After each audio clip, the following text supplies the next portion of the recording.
I pledge allegiance to the flag of the United States of America and to the republic for which it stands, one nation, under God, indivisible, with liberty and justice for all.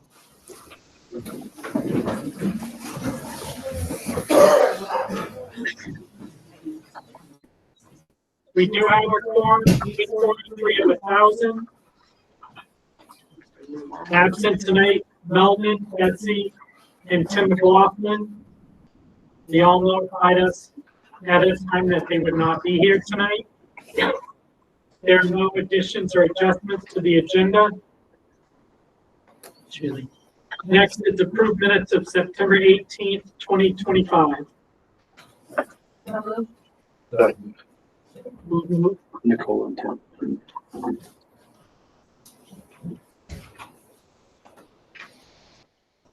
Any questions, comments, or corrections? Okay, all in favor? Opposed? Abstentions? It's unanimous, 843 of 1,000. 843 to 0. Next up is board chair report. And I did mention this at the last board meeting, but September 12th, Tom and I took a tour of Midco School of Technology. All the students were present. If you get a chance to get a tour of the school, go when the students are present, because you get a better feel of how the school runs. And the students love to talk about their program. And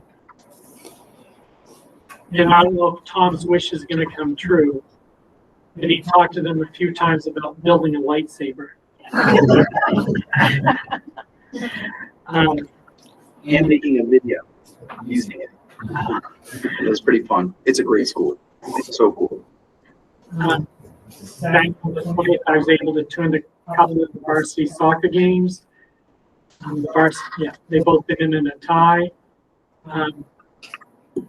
On the 26th football homecoming, I was able to go until halftime. Tom was there in the food booth helping out. But when I first saw him, he was eating and not cooking. I teased him. I said, "You're supposed to be helping, not eating." And then I attended most of the soccer games at Lincoln Academy on the 27th. And the other day I was able to attend the soccer game, boys varsity soccer game at the high school. It was nice seeing Scott White there. He was the ball boy running the sidelines. But it was great to see him out and about. And question I have for board members, Ben has notified me. I know Tom's going and Rachel has notified me. Which board members want to go to the fall conference? That hasn't already mentioned something to me. You're not sure? I'm trying to find out when the deadline is. As soon as I find out, I'll email the board members. It's usually like by the 9th or 10th of the month. Next thing I want to mention is about the donation of 2 picnic tables to the high school. Naomi and her husband donated 2 picnic tables for the high school to use, and want to thank you for that donation. And they have been being used, so that is good. And the last thing, if I can say without laughing, about a week and a half ago, I came to central office to give Karen Overlock something, and something came into my mind. I'm like, let me pull a prank on Karen Pike. So I said to the secretary out front, I said, can you buzz Karen and tell her that Kristen from the auditing firm is here for his 2:15 appointment? Because I couldn't remember how to pronounce the auditing firm's name. So secretary was very good, called Karen on the phone and said that Christian was here for his 2:15 appointment. And I guess Karen was panicking on the phone. And she said, I don't have him on my calendar. And so she said she'll be right. I said, I'll walk back there. So Danielle was coming out of Karen's office, and I opened the door, and I just said, "Hi, I'm Christian." I won't repeat what Karen said. Looks like she's ready. She's still talking to me too. So that was it on my report. Does anybody have any questions?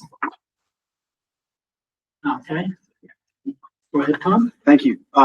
I just briefly want to say that I was so impressed by our athletic boosters. So my report this evening is to give a huge shout out to the parents and community members and guardians that took time to run probably the best run food booth I've ever seen in my career. It's amazing. I mean, I don't even know how they do it all. I was just in charge of pizza and macaroni and cheese, and then of course someone would start talking to me, and then I'd lose sight of what I was doing, and I'd get told by Mrs. Kapishkin, get moving and get my pizza slaying going. But it was really fun. We had a great time, and yes, I ate first because they told me to. They're like, eat now because at halftime there's no time to eat, and you can't put a guy like me near sausage hot dogs with onions and grease and green peppers all night, smelling it without eating some. So it was really fun though. I really appreciate all the parent volunteers. It makes a world of difference for these kids, and they raised a lot of money, and it's just a really well-run machine. But it really makes you feel connected to the community to see everybody working together to help the kids. So that was super positive. Thank you. There's all kinds of other stuff going on, but it's not as exciting. So, any questions for Tom? Okay, next is business manager's report. Good evening, board. On my report, I had mentioned where we had some openings, and I just wanted to give an update. We are now at 6 vacant custodian positions, or will be when they 3 more work out their resignations and retirements. So if anyone's looking for a job, we're looking for custodians. Some good news is we did have another candidate finish the internal bus driver training program, and she'll be assigned to a bus route in the next 2 weeks to a month. And we'll be driving bus and in food service, which I know I don't talk about all that frequently. But Storm and her team have worked really hard to either purchase food that has been reformulated to not have dyes in it, or we are just not serving foods that have any dyes in them. So all 7 schools food program now are dye free. Awesome. yeah. So unless anyone has any questions for me, that's it. Next up is student representatives report. In Lord, few sport updates. Golf has been on the roll. They played today at the Rockland course, where many players have done big PRs. Football is currently 2-2, and they have a game tomorrow away at 7 in Garner. Soccer, for boys soccer, they've currently won 4 games, lost 3, and tied 1, while the girls have won all their games but 1 tie. And the volleyball team had a game tonight. A girl we came up with a win, and other than that, they've been doing really good this season. Hello, everyone. So rehearsals for the fall musical, which will be Grease, are well underway. Sets are being built, lines are supposed to have been memorized, and choreography is being learned. Additionally, this past week, the 10th graders at the high school have been taking their NOVIA assessments. And this past Friday, after the football game homecoming, there was a bonfire at the school for students, and it was a great way to wrap up the homecoming weekend festivities, and that happened a week after the dance. And then finally, tomorrow is the first progress report for the year at the high school, meaning that we are halfway through the first quarter of the 2025-2026 school year. Any questions for them? Wait a minute. Actually, go ahead. When was the play again? When was it planned to be? It will be on November 7th and 8th at 7 o'clock, and 9th at 2 o'clock, and then the 14th and 15th at 7 o'clock, and the 15th at 2 o'clock.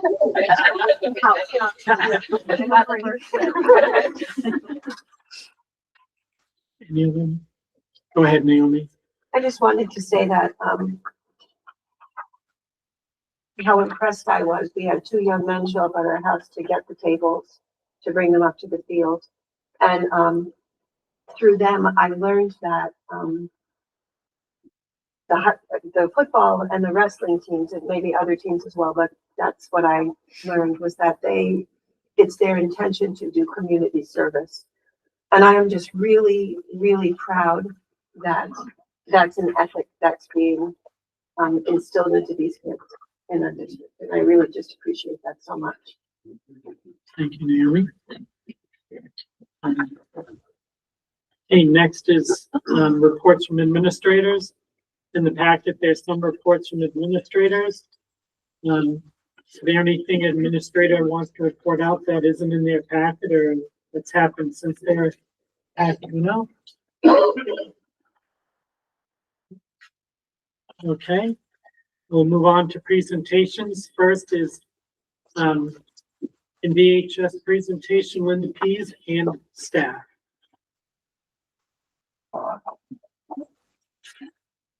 Good evening, board. I'm bringing some pals with me, so they're on their way. Can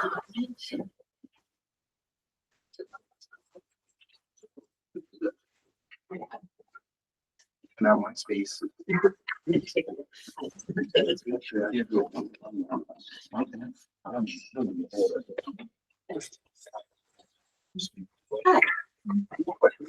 I don't know. A little awkward. No, I'll do this. This belongs to somebody.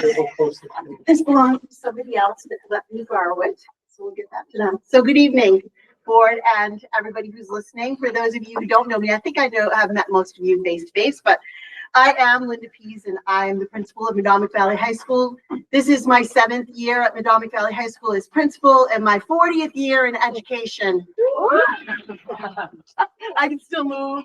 And I have with me my leadership team, Maida Cadero, assistant principal, William Hinckley, academic coordinator of mathematics, Stacy Bowman, academic coordinator of special education, Heather Ferrier, academic coordinator of English language arts, Samantha Mills, academic coordinator of social studies, and my other assistant principal, Matthew Carlson. Not all of my academic coordinators could be here with us tonight, but I was happy to have these folks with me.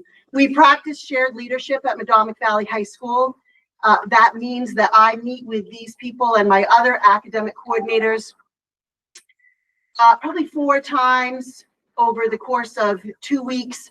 And rarely is there a decision at my school that is made without consulting all of them and asking for their input. I usually don't make unilateral decisions, and if I do, they let me know quite quickly that it's the wrong one. And so our shared leadership works quite well. We have Panther Pride, and tonight's presentation is about what's great about Madomic, and at the end I'll talk about some of our goals for the future. We know that we want to do this. Okay, it's not advancing. Why isn't it advancing? There it is. We know that we do not want to take all of your evenings, so we're going to go as swiftly as possible. These are the things that we're going to talk about: mission and vision, staff achievements, educational opportunities, interventions, extracurricular opportunities, community involvement, and goals for the future, all within a very short amount of time. So buckle up, here we go. First of all, I want you to know that I take and we take very seriously the mission of Madomic Valley High School, which is inspiring students to achieve lifelong success by providing a safe and academically engaging environment. And we believe that fully. And when things happen at our school that are not safe, the first thing that happens is somebody comes into my office and we sit down and I say, hey, there's the mission on the wall. What has just happened that is not part of that mission? And the person says, well, I was not saved because I did such and so. And then we go from there. And we also talk about when people come in to talk about their academic achievements, because we're here about teaching and learning. We have a vision of learning, growing, achieving together. We are the MVHS community. We have the RSU 40 Portrait of a Learner. I know that's hard to see in the back, but we have these pre-K through 12 that we are trying to graduate or seeking to graduate students who are effective communicators, creative thinkers, self-directed learners, innovative problem solvers, and responsible citizens. And we also have our core values of respect, responsibility, courage, compassion, honesty, and fairness. And they come into play a lot when we are working with our students. Every month we have recognitions and challenges. We're starting off the year with respect. And so we have kids who are being rewarded for the different kinds of respect that they show around the school. And then we're each going to tag in. So who's next? Me. Yes. All right, so we'd like to start out with some celebrations. We have some pretty amazing staff that work at Madomic Valley High School. Not to be let down, but Mrs. Pease, we are very proud that last year, 2024, she was main principal of the year. And we think that is pretty awesome.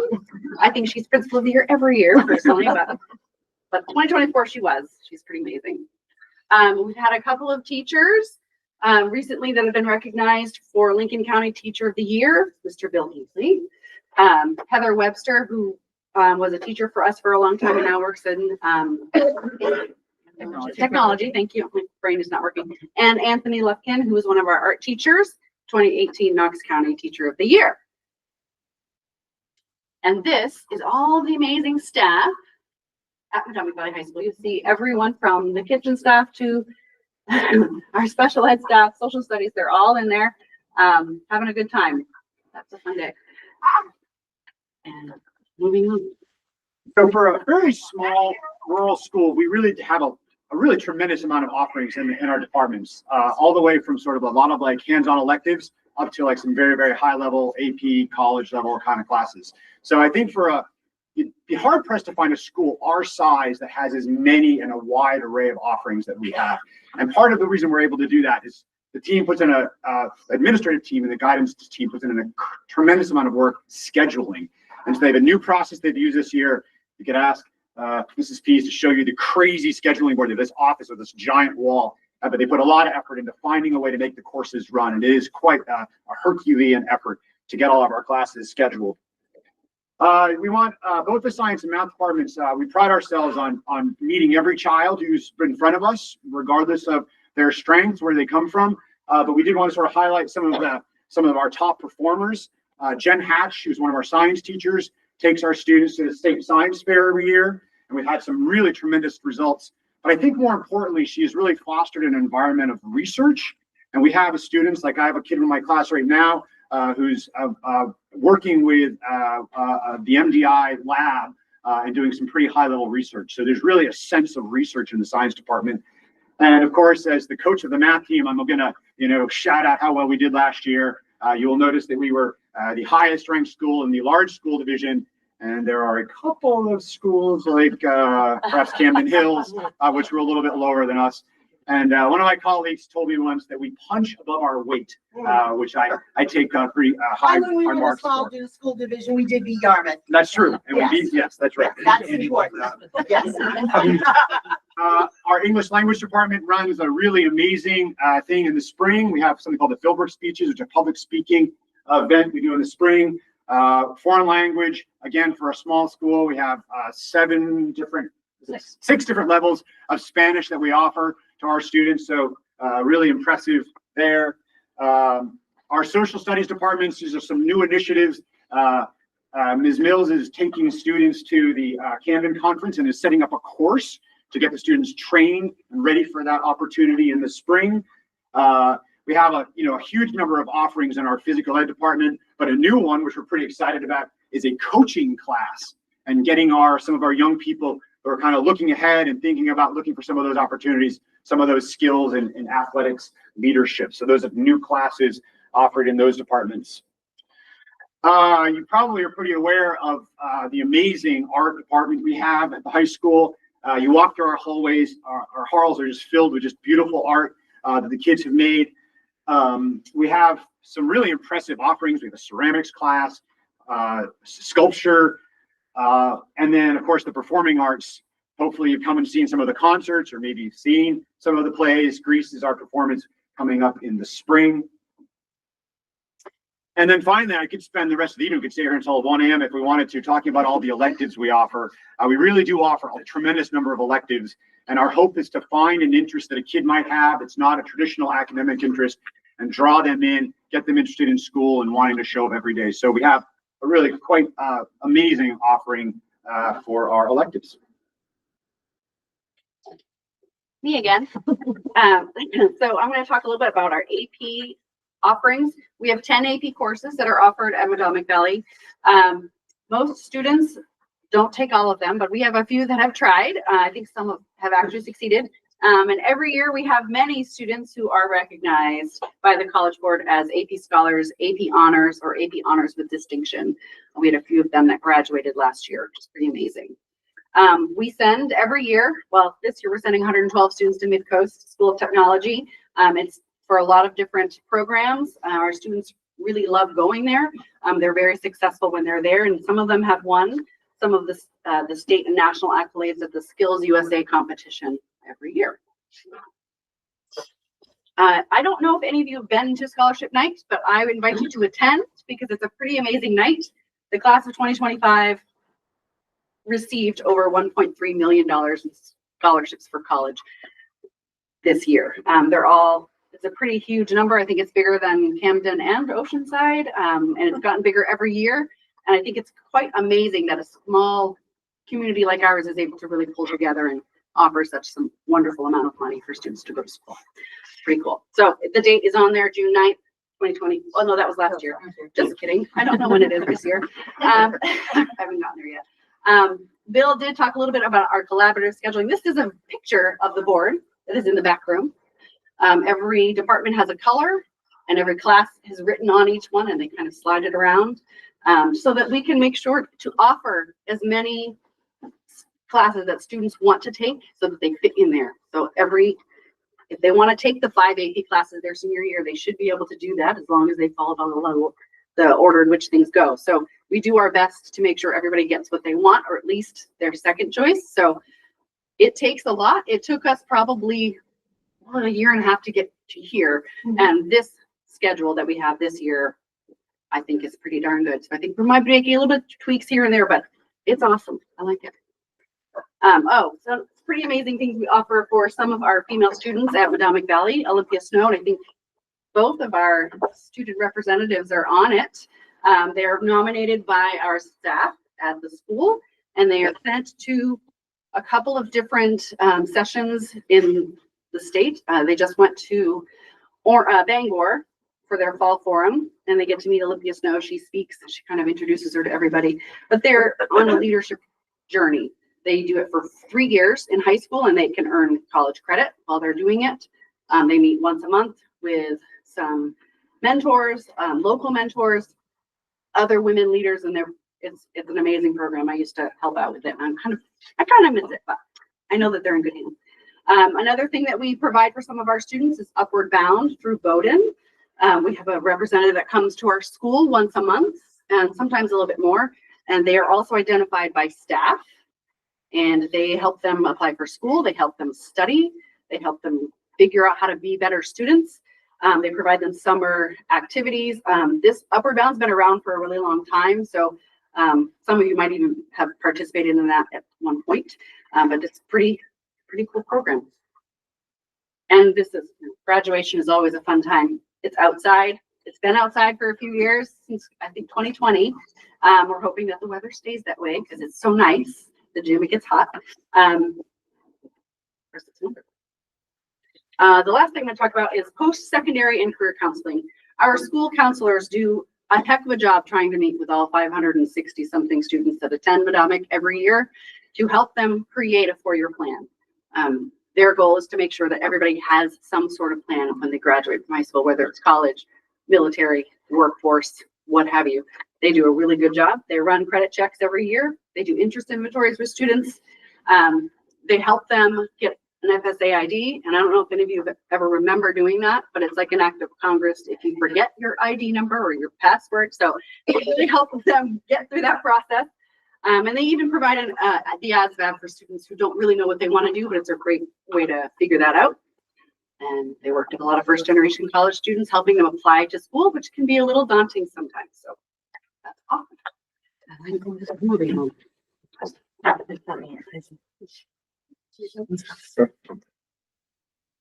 So we have some interventions and resources at the high school. First, we have our special ed departments. These aren't unique to MBHS. We have our lead, endeavor, composite, and resource departments. But what is really unique about us is that we work collaboratively to meet the students where they are, that even if that involves sharing resources. So some of our composite or endeavor students may take classes in the resource room if that's maintaining their least restrictive environment. And with our 8 members of our teaching staff, we have probably a combined of 100 years of experience in education. We also have our multi-tiered systems of support team, which started last year, and it's a collaborative group between special educators, regular educators. We have our McKinney Bento involved. We have the school nurse involved, school counselors, and administration. And we look at attendance and truancy data, failure data, behavior data, and using this data, we set up goal setting meetings with the students. And the students come in and we meet with them, see what we can do to help them set goals that are reachable and attainable for them. This year, we want to start giving some little incentives for them meeting those goals. If a student's coming to school, maybe 2 days a week, try to get them coming 3 days a week. And if they can do that for a certain amount of time, give them some sort of a incentive for doing that, just to try to get them coming in. We have the school-wide core value program that Mrs. Pease talked about, and we are going to start a monthly attendance contest to try to encourage students to come to school by implementing whole class rewards for attendance. And through the MTSS and the school counseling office, we did a connection survey, because one thing that's really important to us at MBHS is connections, and that students feel connected with the staff. So the staff had a Google sheet that they went through, and we checked off students that we felt we had a connection to. And then the students had a Google form that they could go through and identify teachers and staff that they feel they can come to if they need something. And out of the 250 students who completed the form, every staff member had at least one connection.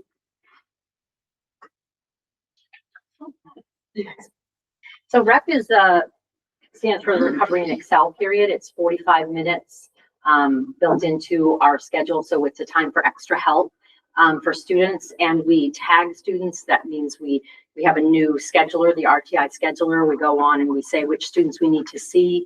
These are kids who maybe they were absent, they missed the work, or they need to make up work because a test or a quiz that they failed, or they're not keeping up with the classwork. So we can call them in for extra help. Eventually, they'll be able to tag themselves into a class, so that gives them a certain amount of autonomy and saying, I need extra help. We implemented this, I wrote it down so I wouldn't forget, in 2012, and we've seen a 20% reduction in failures, because you can find the kids right during the day and kind of nip it in the bud so that they don't fall too far behind and let it go too far. So that's REP during the day. And the alternative program, also called MAPS, is a separate program that, and I'm going to read this so I get this right, that it offers a flexible and often hands-on approach to learning.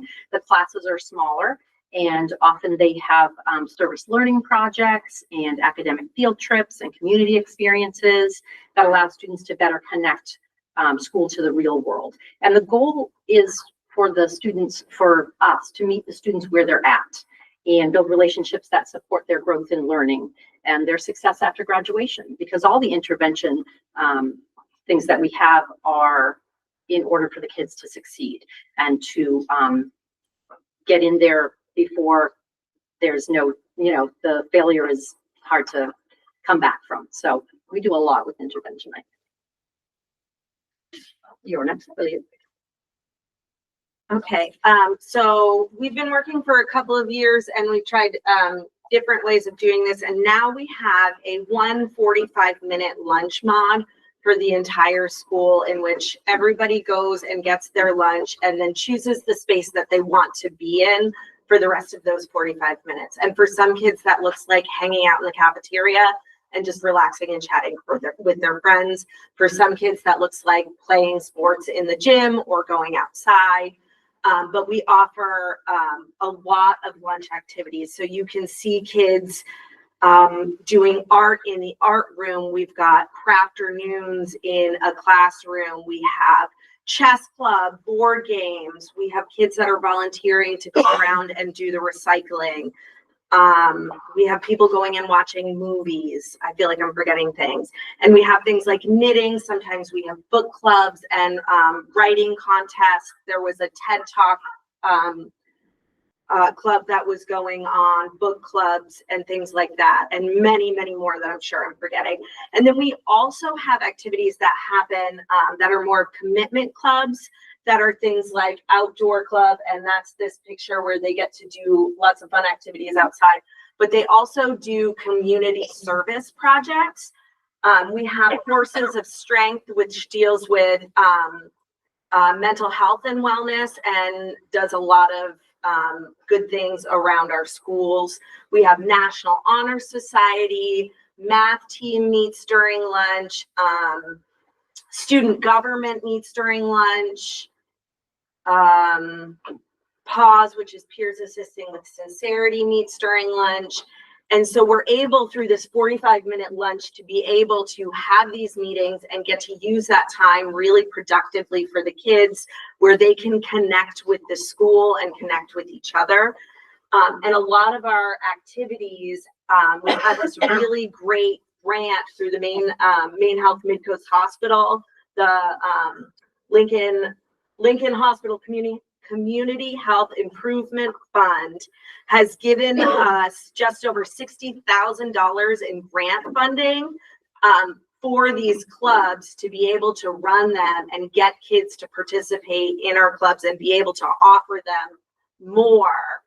And I'll just use for an example, I run Crafternoons in my club, and we've been able to get the materials to make all kinds of cricketed materials, and we're going to go to the craft fair for an MMS this year, for the student government classes this year. And I know a lot of other clubs have been using that CHIP money for a lot of different special activities. And then I just wanted to throw in, we also have the social media that we now have going on. A lot of the posts are being designed directly by students in our school, which I think is really amazing, them taking a lot of initiative in their school. And I also want to talk about extracurriculars that we have, which is more than just sports, but also we rock at sports. Varsity sports, I think we all know how amazing our sports teams are. I'm not gonna, wax poetically about that, but I do want to bring up that we also have unified basketball, brings together athletes with and without intellectual disabilities on the same basketball team, and they play and train together. And it is something really special that we have at our school. We also have kids that participate in the Special Olympics. And I think just we have this amazingly robust sports program at our school. We also have, once again, math team. And like, if we need to look at this again, I feel like we need to look at this again. And theater as well. Once again, Grease going on this fall, in case you haven't been reminded, our theater program is awesome. And then we also have other productions that go on through the year as well. Okay, and that's, thank you very much. All right, we're getting to the end. I'd like to talk about some of our community connections that we have. Can't see up close with those on. We, at the high school, we have the food pantry, and we give out roughly 20 to 25 large bags of food that have several meals in them, snacks, every Friday. Any student can take one. The food pantry also provides snacks for the classroom, and we have a small budget, thanks to Good Shepherd. We also have the clothing closet, which is available to every student, and it's through donations from the community. And in the springtime, around prom, you'll find a lot of dresses down there, and girls will go down and guys will go down and get clothes for the prom. And we also have the school-based health center, and we have a on-site nurse practitioner that kids can go during the day if they're not feeling well or if they just need a checkup. We also have partnerships with community organizations and businesses, And up here on the left is again Mr. Hinckley.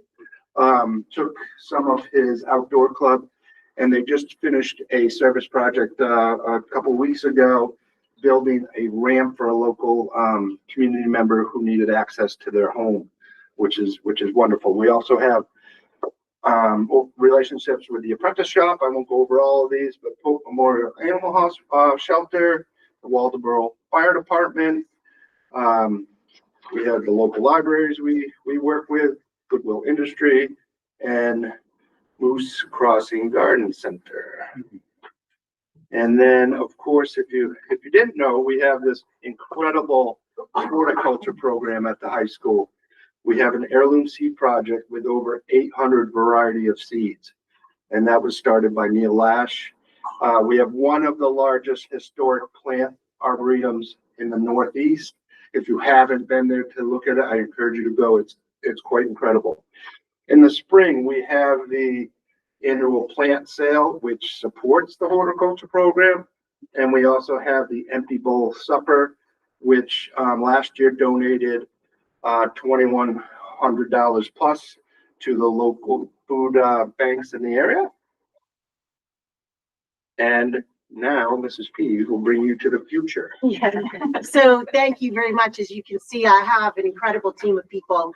I love my school. I said as often as I possibly could that there's no other school in the county, the state, the country, or the world at which I would want to be principal. I became a principal at Madomic Valley High School, and that's where my principalship would be. I love the school. I love the community. I love my staff. I love my kids. I also think that what's great about Madomic is that we're not afraid to think about the future and the challenges that we have. So we have goals that you'll be hearing about through the year about our attendance. We're working on that. We're always thinking about academics and teaching and learning and what we can do better. We're always thinking about achievement data, and just found out these guys don't even know it yet, but we do have the new year for 9, 11, and 12. Yay, yay, yay, finally. We have NEAS this year where we're doing, it is our reflection year. We have a lot of work to do to show what we have at our school, to determine what our goals might be for the future. And my segue is that we certainly have facility issues, which we are going to be talking about in a minute or so. But what's great about Madomic, a lot is great about Madomic. You're probably hearing a little bit about our bathroom struggles right now. Those bathroom struggles are not just our struggles, they're across the country and the world, because we're fascinated with social media that challenges kids to do the various things in the bathroom and then post it online. If you can help me with that in any way, or if you have any ideas, just give me a call. Otherwise, I'll be one of the highest paid bathroom monitors around. And I'd like to be doing something else along throughout the day. But yes, we are having issues with that. We're working on it, and we're working on our facilities. But while all that is going on, the doors are open, kids are coming in. We're always glad that they are there, and we are happy to work with them. And I hope I met my time constraint. We are done. Thank you for listening.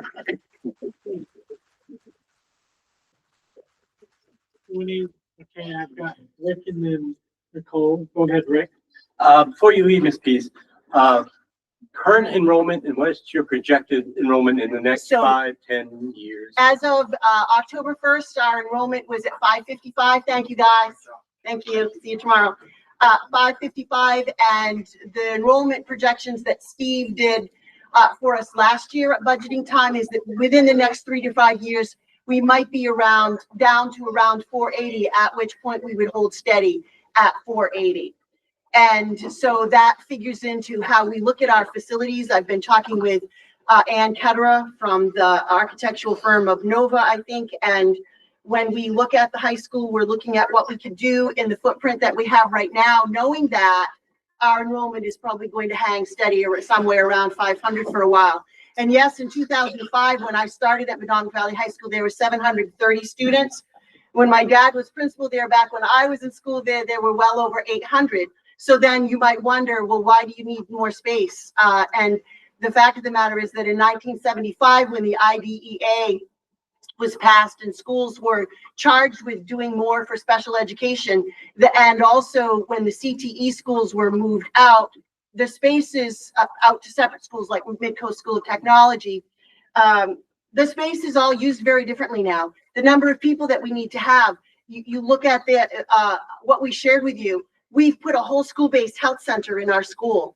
We have the special education classes. We have CTE, a program of CTE that's located at our school. We have science labs that are the original science labs. I used them. My son used them. My granddaughter is using them. They are worn out and tired. It's been a long time that we've been using the same things. And those of you, I thank you who have come through my school, and I've done tours with them.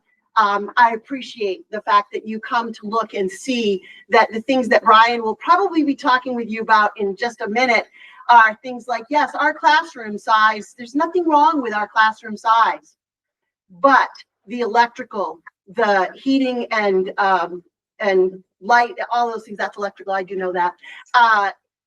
The water, we just had a new septic system, thank goodness, because I was worried that we were going to have a Yellowstone Park geyser of a different nature out on the fields for a number of years. So that's great, and I'm very grateful for that.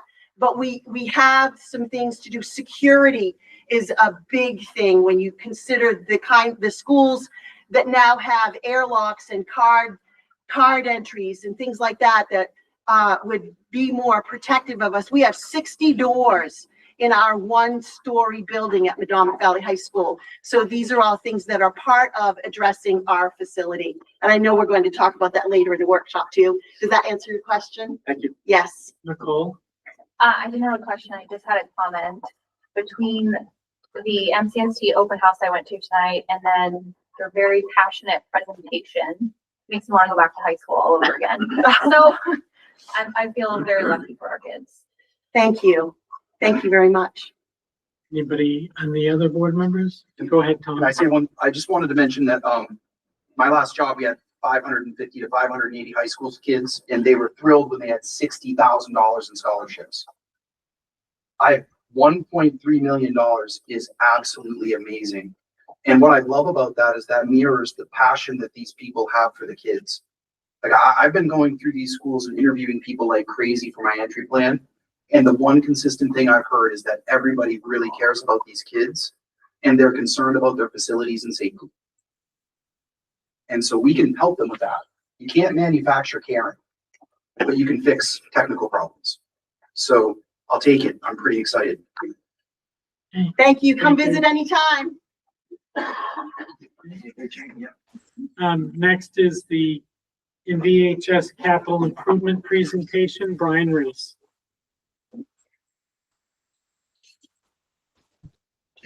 I'm not Brian.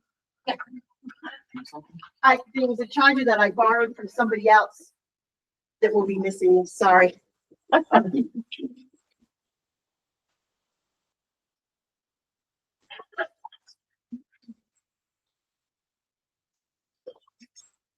evening, everybody. We've been working towards taking a look at another capital expenditure at Madomic Valley High School.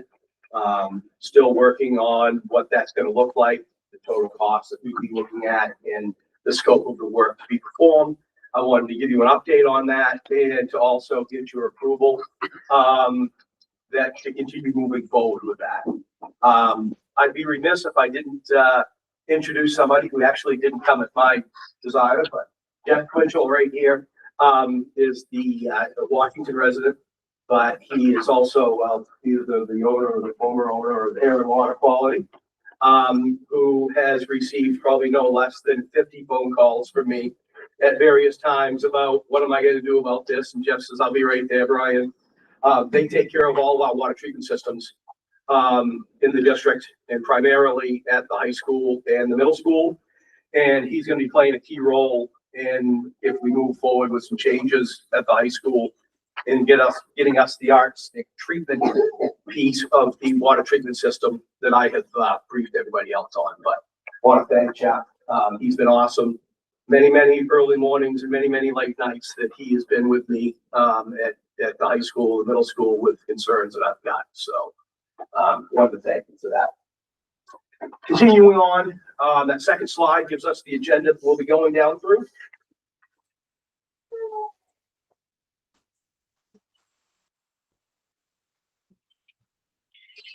So how we got here, I've been presenting this since we first started back in 2022, I guess, something like that.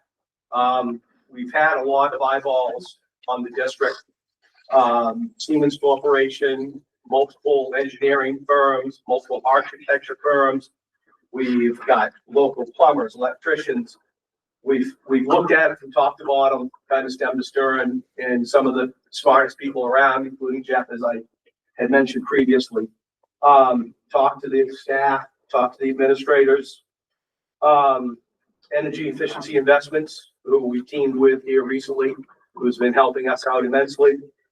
The two architecture firms I talked to, and then also continuing to work through the state of Maine for any type of funding that we can get for capital construction that I'll be talking about here a little bit later on.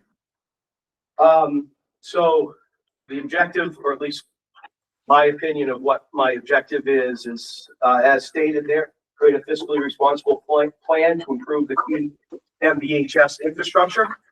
And we're focusing on air, water, heating, and those key components, taking care of some asbestos that we've got at the high school. Take a look at the greenhouse. Continuing on and going backwards. So back in 2023, I gave you a list of my top 10 and we were looking at the bond. You have the top 10 there. And as you can see, you look down through that, we've done some good work here. I appreciate your support in getting some of those things done. Obviously, we've still got some more work to do and some decisions to be made about Madomic Valley High School. So where we stand now and really what got us here was kind of the key component. About every 7 years, the state of Maine does an assessment of schools, or you submit to the Department of Education to have your school assessed. To there, you'll be put on a priority list to be assisting in getting a new school built, much like we had at Madomic Middle School in 2007 and Warren Community School in 2000. So Madomic Valley High School, as far back as we've been able to find, in 2000, they were number 64 on the list. The most recent list that was released earlier this year, we're 52. So we're not moving fast. Karen Pike and I went up to Augusta where we met with the team that came in and did the evaluations. The head of that group looked us straight in the eye and said, your high school's not that bad. Which if any of you who've been in the school, it says a lot about the other schools that are out there that are ahead of us on the list. It's not good. And there's no question. Capital construction is going up exponentially. As I recall, I think Madomic Middle School was about $46 million. The most recent high school, for anybody who's been reading in the news, Wyndham Middle School, Wyndham High School is going to be $156 million with not a significantly larger population. So construction costs are definitely going to go up. And we continue to take a look at it with EEI and Nova Studios that Linda mentioned previously, who has come and met with Linda. She's been through the building with us a number of times, and I will be meeting with her again tomorrow, actually. Continuing on to the next slide, the current priority list. As I said, we're going to take a look at the water treatment system. As I said previously, you have federal levels thresholds for various things, air and water, in the state for the most part across the board for lead, the forever chemicals, and any number of other things that have a lower threshold than the federal level. And we're bumping up against those on a couple of them, arsenic being one of them. And the work we're doing coming up, replacing the boilers at the high school, is going to open up rooms so that we can get a good treatment system in there to take care and make sure that we're providing good water to high school students. A couple of the other high ones. So asbestos, for anybody who's been in the high school or anybody who's heard my presentations, we have a significant amount of asbestos, primarily in two forms. Tile that encompasses about probably 60% of the school building. And the other part is an insulation in the ductwork. I don't know what we're gonna be able to do about the tile, just because of the abatement cost that would go along with that. Or at least that'll be a hard decision to make for the board. I think that we're definitely gonna have to take a look at the insulation and the ductwork for sure on that. We talked about physical security. Absolutely, we need to take a look at that. Seems like every day we wake up and we're reminded once again that there are dangerous people out there in the world.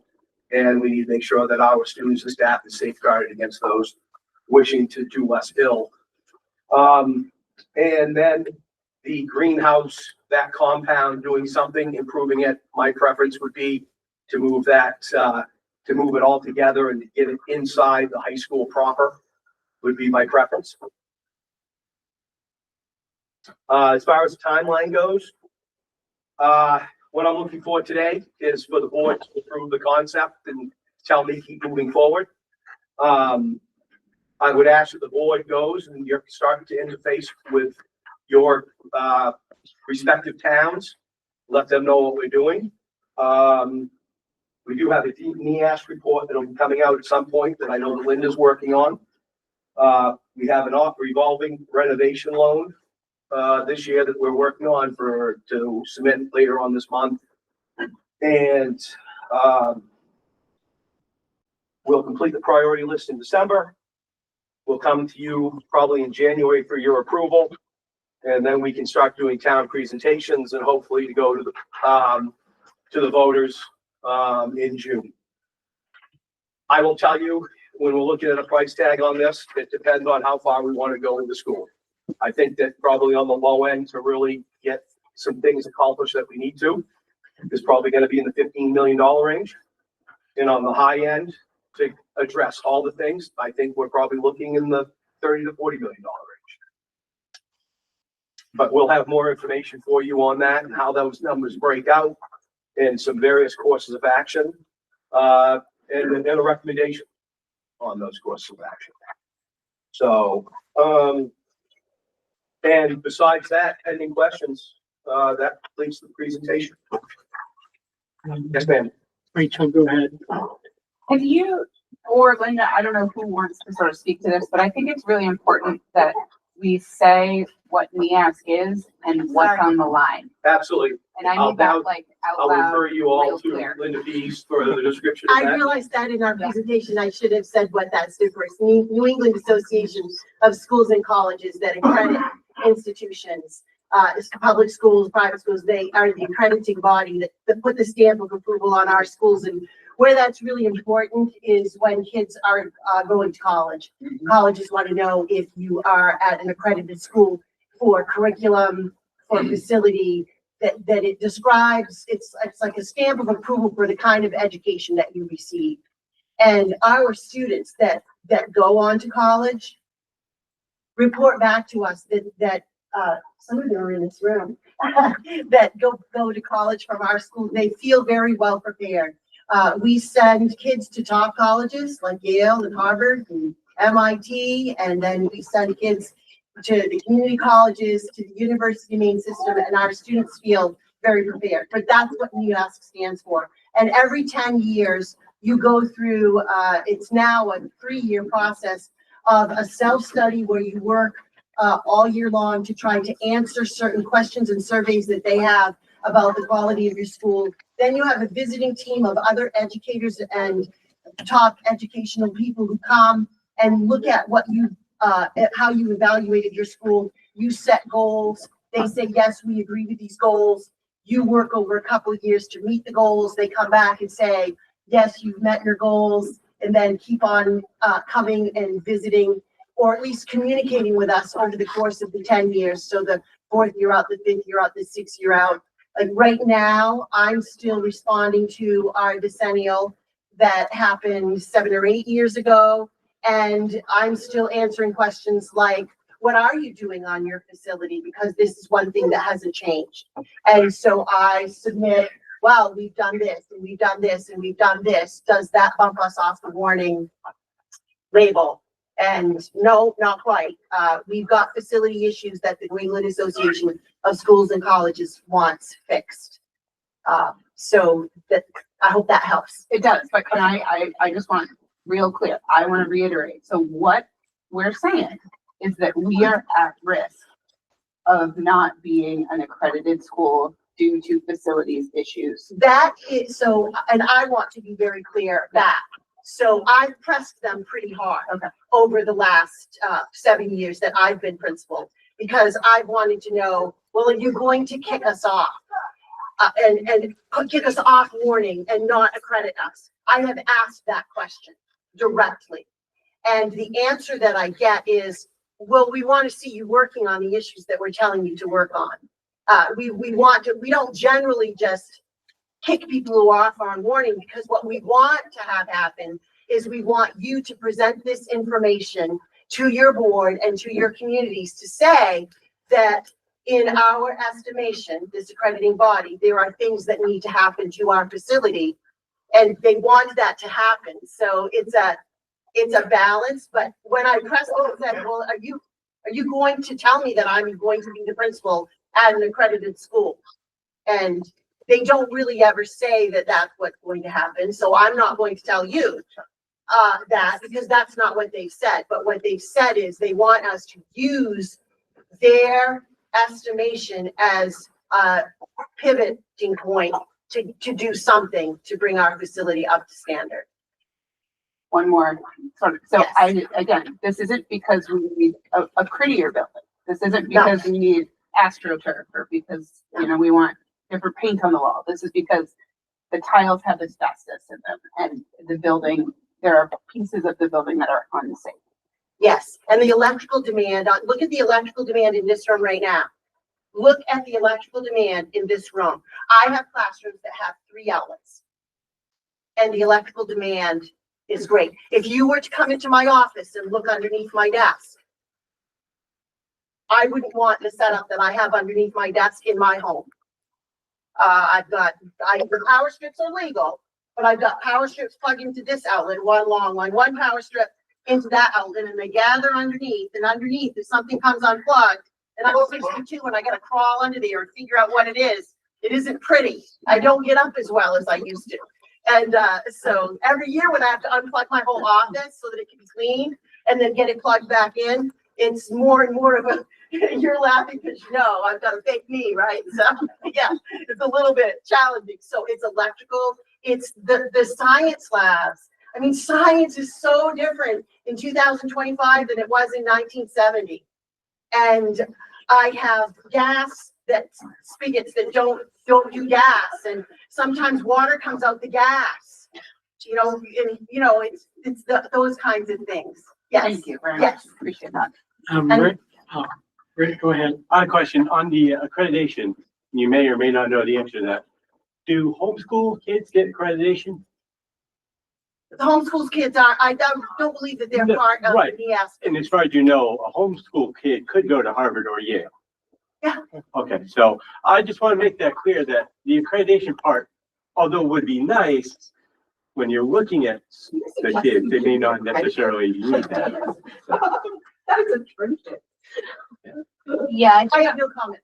I would like to respond to that I think that we should take keeping our high school accredited very seriously, and we shouldn't be toying with just because maybe some homeschool program doesn't offer accreditation that has anything to do with what we're talking about today. I know I just walked through the high school. Thank you for my personal tour. Also, we should probably all as a group walk through the high school. And when I saw these things on paper, I really did not understand until I went there. We just had this awesome presentation, for example, about the greenhouse program that we have in our horticultural program. And then you walk into the classroom and you see where like our 800 heirloom seed varieties are kept, just as one example. And it's, we're not doing these kids a service. And so we should be definitely worried about keeping accreditation for sure, but also like for all of the other reasons that we're hearing about tonight. So I just think that we should be Right. keeping. My point is if we go to a bond, we may go that way. Some Yeah. taxpayers just may ask that question. So I just want that out. Okay. Not that we want to lose accreditation. I'm just saying that. Rachel Wilcox. Just want to also speak to that as a parent of children in the district. I think it's important to understand that your property values are likely or tied pretty closely to the accreditation and the quality of your high school. And I'm just a little taken aback about this. Even just the question that it would be appropriate to not have an accredited high school in this district. That'd be a real good way to get a lot of people to move, which would affect property values and taxes as well. So that's it. Anybody else that hasn't spoken yet? Go ahead, Tom. I'm the interim superintendent. I would not be the superintendent of a school district that does not have accreditation. It's serious, and you are going to lose it. It's not a threat by NEASC. I've seen it done before. So you need to listen to these people. They're telling you that your facility is so bad that they're considering not giving you accreditation. And I'm speaking to everyone in all the 5 communities. It's not a good thing. And it's not a threat. It's not a possibility. It's probably going to happen. Your high school is in serious safety level disrepair. You have asbestos in your ventilation systems. You need to listen to these people. This is serious. And I'm not speaking to this board. I'm speaking to the people not in this board, right? I need you to hear it as an outsider who's never been here before, objectively. If it were my son, I would not want him to go to that building. Okay? And I tell you all the truth. You've asked me to tell you the truth. And I've always told you that I ask myself, what would I want if it was my little boy that was going to go to that school? So just hear me. Like, if you haven't had a tour of the building, if you haven't gone over there and seen what it's like to go in that locker room or where the classes are held, then please do so before you do anything else with this work. I'll give you the tour myself.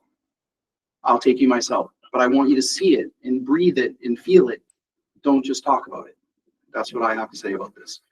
It's very, very important for you all, whether I'm in the helm or not, to do this right. And one more thing. Your real estate values are definitely, there's a triangle that happens. Your tax rate, the quality of the schools, and your location. And it's like there's marbles on this triangle. And if you lose your accreditation, the triangle tips this way and all the marbles fall off.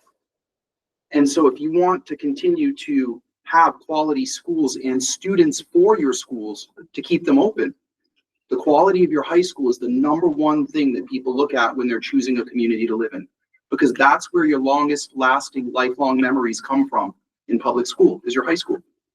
So I know of a school district that I recently worked at that built their brand new high school only because NEASC said, we're not giving you accreditation because it was so bad. So just be careful. I just don't want you all to think that they're just threatening you. Okay, Noah. Back on page 3 of Brian's presentation, I just wanted to point something out. I really feel like it bears repeating. 2001, we were number 64 on the school replacement list.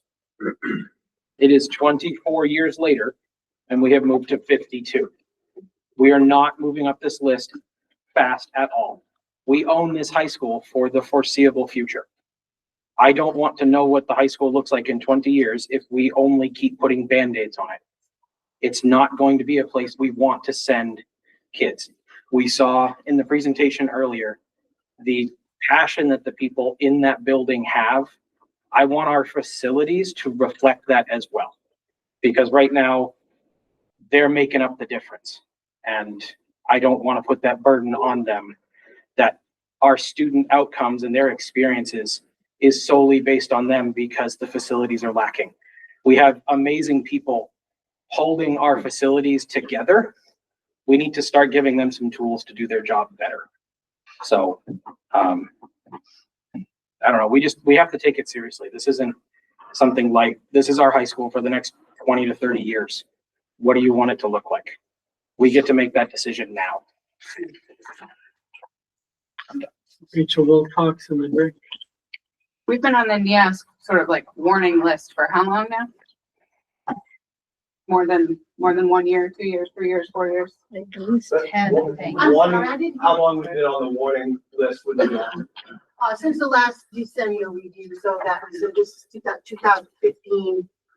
We were put on warning in 2005, 2006. We've been on warning for a long time. For 20 years, right? Yeah. It was Okay. So this is just a ball that sort of keeps getting kicked further and further down the field. Yes. And Somebody's gotta. we work harder and harder. So in 2005, I believe, it's been a while and I'm older. But we had, I think, 130 recommendations in that 2005, which I believe it was over 100 recommendations. And that was really like unheard of. In that meeting that we had with NIASC that year, they pretty much destroyed us in the auditorium. It was a scathing review. And we worked really hard and knocked off many of those recommendations. Then in the next decennial, I believe we had around 30 to 35 recommendations, which just speaks to how the previous one was just horrific. And we worked to knock all of those off. We have to submit a report every year. And so we work to knock these off, and we work to knock these off. But when it comes to facility, I personally can't do anything about that, except for to encourage some action. So we're working our tails off to meet all of these other recommendations, and we do. But wishing doesn't make this so for the facility. So thank you. I just want to be really so grateful for all the work that you guys are doing, and the human resources that we have are really just incredible.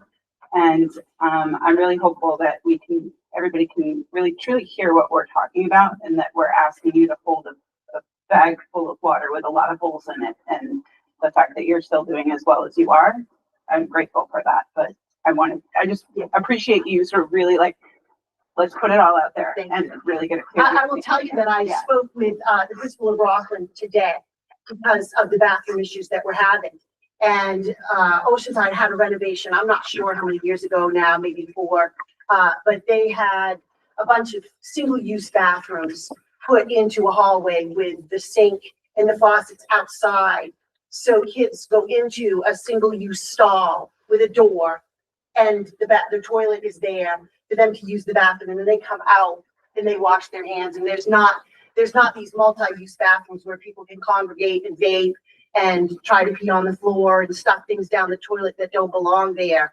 And their bathroom issues, he said to me, Linda, our bathroom issues have just subsided. And so what we're going through right now with bathroom issues that we're having is because we have bathrooms that were built in 1968. I showed you the multi-use showers. Who packs 40 people in to take a shower? And why did we ever do that anyway? But those things are places for us to store hockey equipment now. I hope you're laughing, but you think that's ridiculous too, because I thought. The wrestling team does. I don't know. They're full, so the bathrooms are full little rooms. Well, it's like a corridor like this, and there's one here, one here, one here, one here, and you come out and there's 6 here. So that anybody monitoring the bathroom can see a lot of what might happen because it's all outside. Obviously, the biggest problem that we have is I can't go in the bathrooms, watch people go to the bathroom, and make sure that they're not stuffing things down the toilets. Ultimately, it's a private act. So at least what he said to me is, Linda, the single-use bathrooms have changed worrying about the bathrooms. They still have it. Our kids still going to go into them and bathe. Yeah, that's another whole thing that we could talk about or add in an item, because our country and our world wants to manufacture these and have them available for our kids and have everybody be doing it. And I'm supposed to solve that. I can't solve that. But at least the putting things down the toilets is solved a little bit, because the multi-use bathrooms are where things happen because people go in to be funny with their buddies. And that's why it's the multi-use that's problematic, because if you're just going in by yourself, I won't go any further with that, but, yeah. So it's being funny and doing things that you shouldn't do. The social media doesn't help because TikTok, as a company, puts out new challenges every week. I don't know if you know this, but TikTok sponsors these challenges. It's been going on since kids are using TikTok, that the new challenges. Right now, the new challenge is go into your bathroom, pee all over the place, take a video, and then put it up to TikTok. So that's what social media is doing. And so then we just wait for the next one to come out. Somebody said the one that's coming out soon is take a tile off the wall. So it, go into your. There you go. So, yeah, well, yeah, true. So I'm not against that, and we can talk about that too. But our kids are doing social media not just in school. So a lot of these things are generated from things that they watch from 2 o'clock in the afternoon to 2 o'clock in the morning of the next night, and then get 2 hours of sleep to come in. And so, yeah, I won't go any further. Okay, I have Rick next. Yeah, I just wanted to clarify my comment that I said, and I've been on the record that I would love to build a $125 million brand new school. And I still believe that to this day. The problem is that we don't have that money.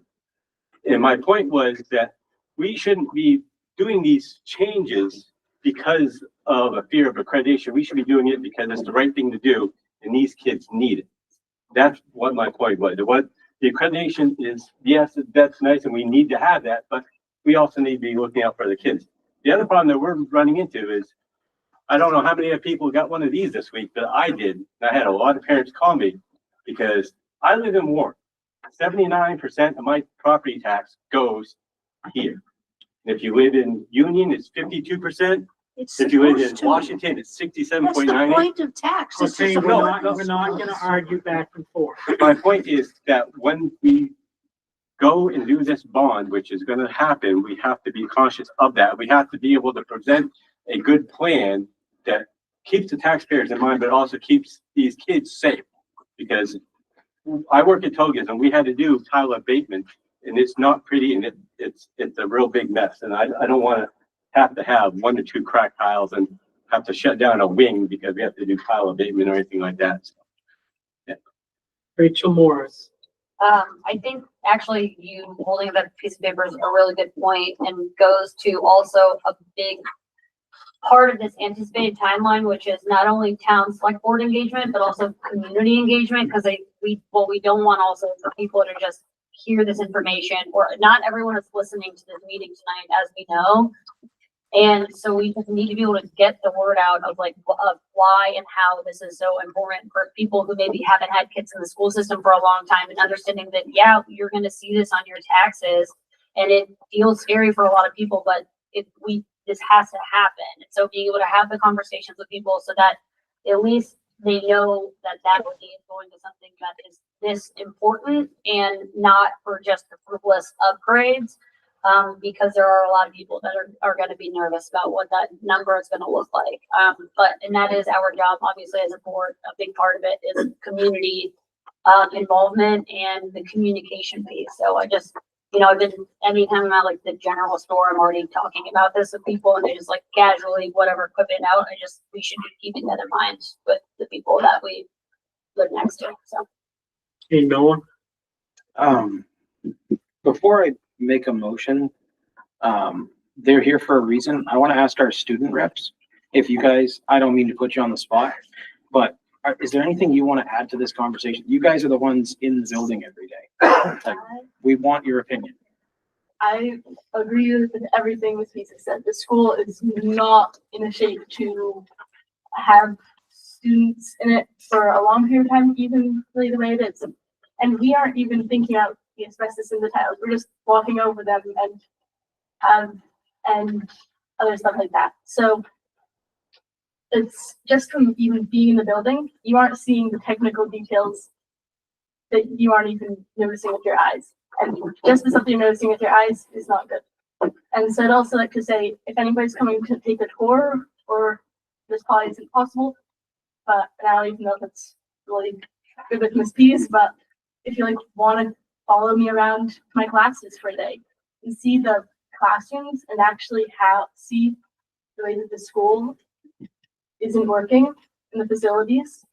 The teachers are great, but the facilities, I would be happy to. So with that, I'd like to make a motion to approve continuing the MVHS capital improvement project research and approve the presentation for town and select board engagements. Second. I got it.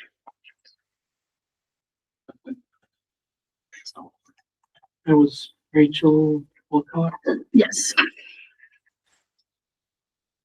It's been moved and seconded. Any questions? Okay, all in favor? Opposed? Abstentions? Is it 8:43? Motion is approved, 8:43-0. Thank you very much. Thank you, Brian. Thank you, student reps. Good job. We'll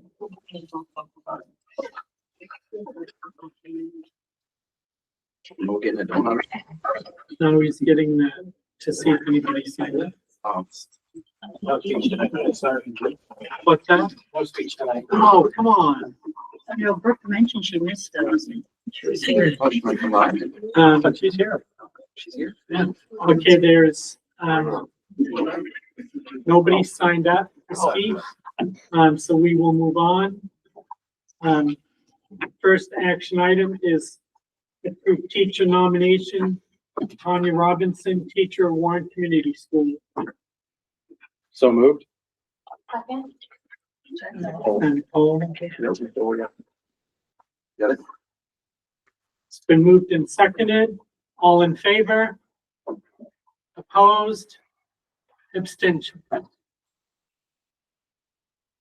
Motion passes 8:43-0.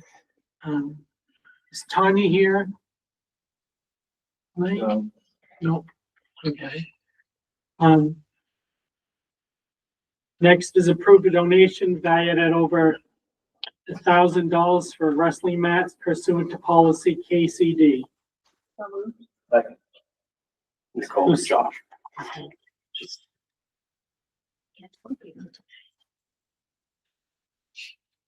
It's been moved and seconded.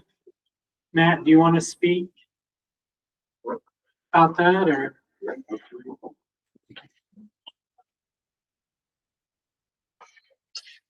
We have coaches that are in the varsity, the middle school, and the Pee Wee program here tonight. They might be able to add more to this, but through their generosity, we would like to purchase new wrestling mats at the middle school that will also be used for their Winter Classic Youth Tournament first week in February. This is a very dedicated group of coaches that represent all three levels, and they've all come together for this purpose to obviously help the program. That's going to obviously benefit all three levels. And then tied to that is the memorial for Doug Libby. We have had a very successful youth tournament for many years that is very profitable, and they've done great things for the program and the kids involved. And last year, they decided to name that wrestling tournament after Doug Libby, who was a longtime wrestling coach, started the program and athletic director. And I don't know if the logo was with the paperwork, but they designed a logo that is going to be in the bottom right-hand corner of the wrestling mats in his memory.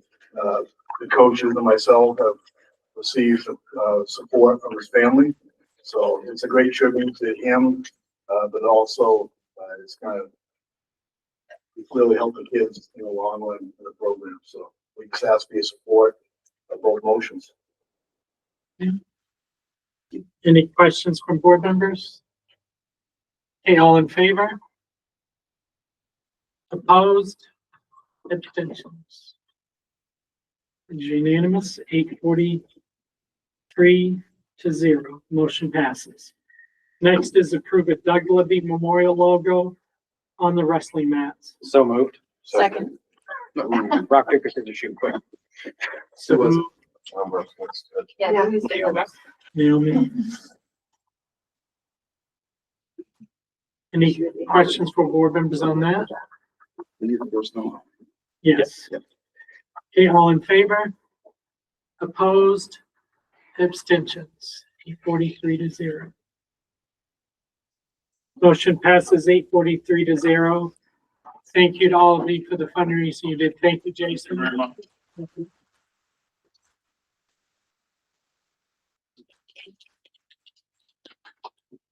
You can stay for the rest of the meeting, Jason.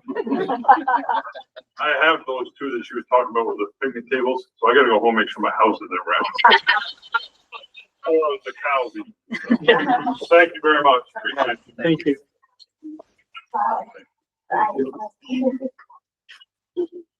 Okay, next up is approve a donation valued at over $1,000 to adult education from Lincoln County and Coastal Maine Regional Broadband pursuant to policy KCD. So moved. Second. Tim and Nicole. It's Tim's first. Yes. See. It's been moved and seconded. I don't know if anybody is here to talk about. Yeah, go ahead. Vicky, I'm the Director of Adult Education. We serve 12 towns, so we serve RSU 40 and RSU 12. Lincoln County and Coastal Maine Regional Broadband has offered to support us by giving us technology to support some hybrid learning so we can be more accessible to everybody throughout the 12 towns that we serve. And Rachel Morris, did you have your hand? Okay, I thought somebody had their hand up. My question was Oh, answered. Ben, go ahead. No, my question was answered. Thanks. Alrighty. Any other questions? Okay. Been moved and seconded. All in favor? Opposed? Abstentions? And that is unanimous, 843-0. Motion passes. Next up is approved policy for second reading as recommended by the policy committee and pursuant to policy BG, right? Same policy that was presented last month, just the updates with the modern times.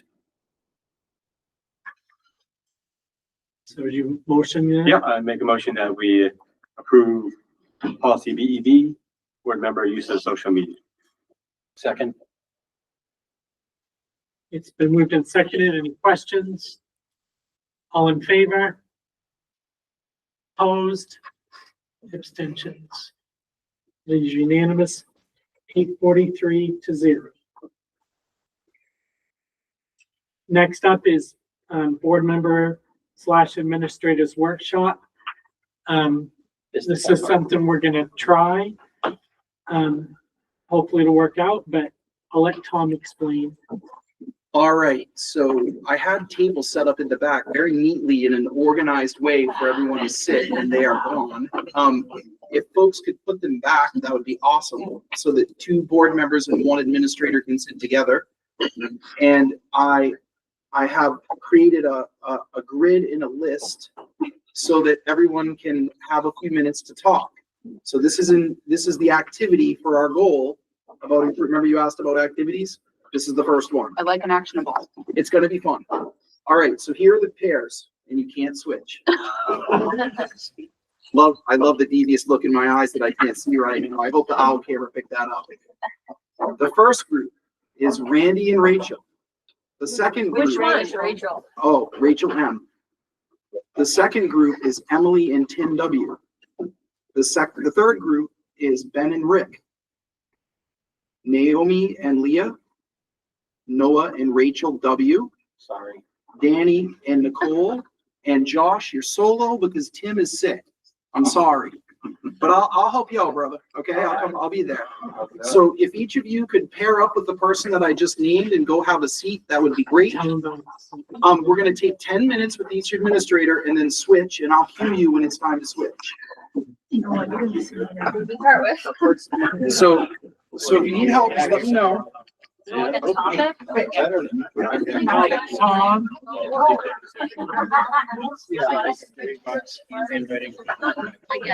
Thank you. I'll put it back in there. Randy. I didn't bring my. Okay, I'll go. Randy and Rachel.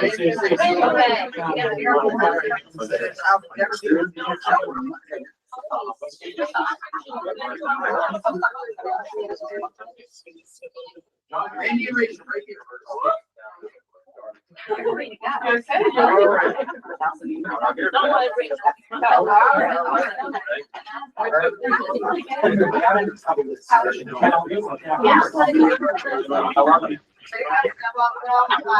Josh. Oh, right here, buddy. All right.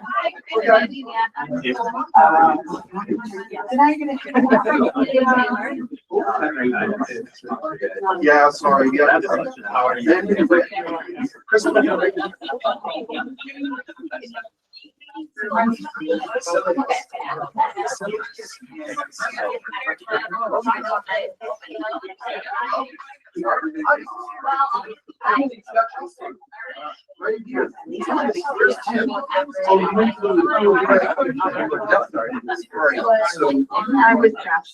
all right, Josh. Thanks, sir.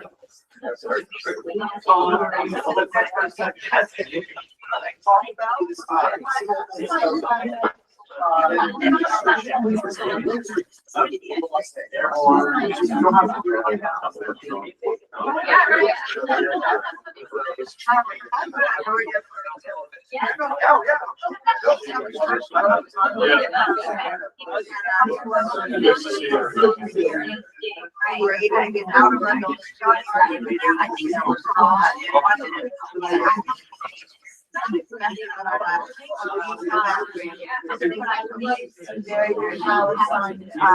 Last year, yeah, she had our brothers on outside.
Yeah.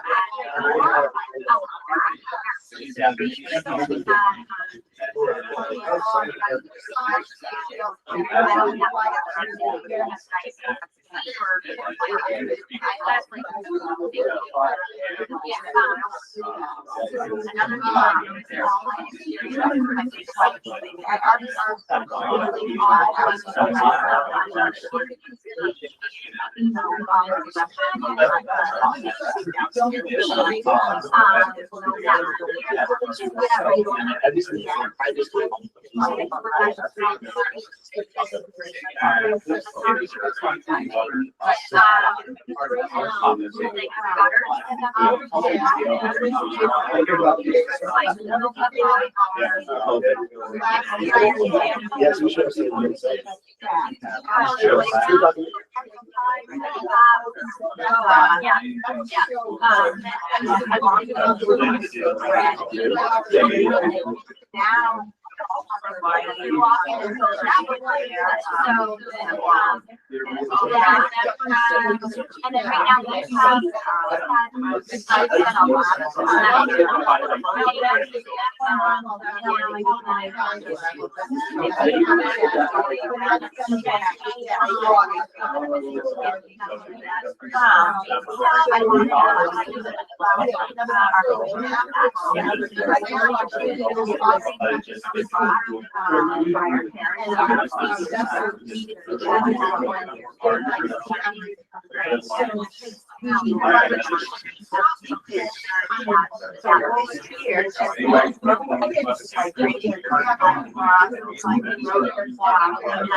And then right now we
have, I know, I'm used to it.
Okay.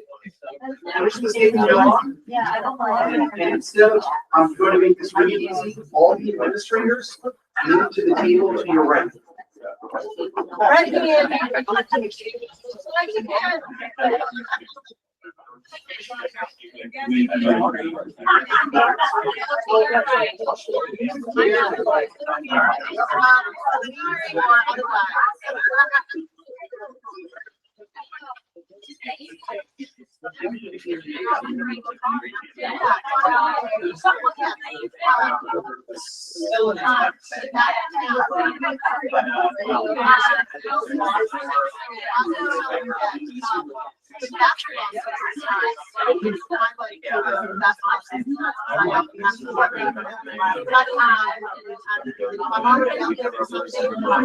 I would take some time to talk around. I understand that.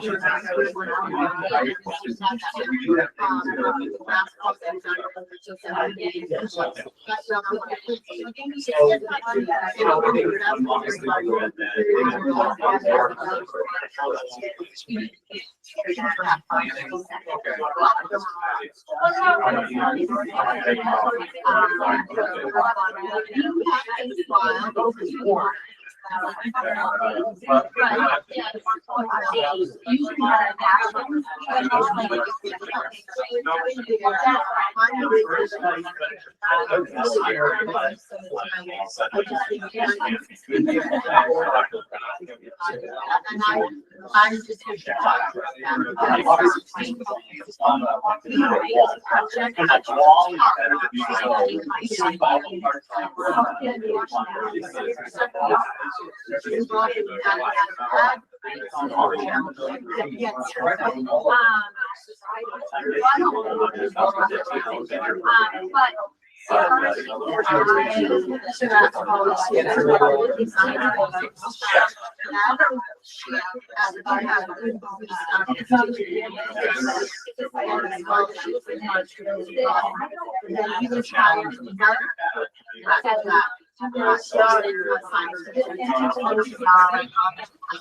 So our science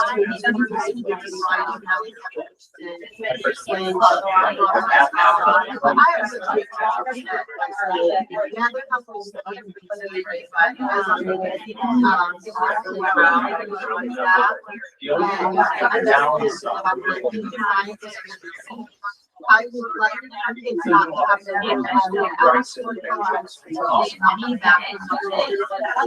so what happens is right now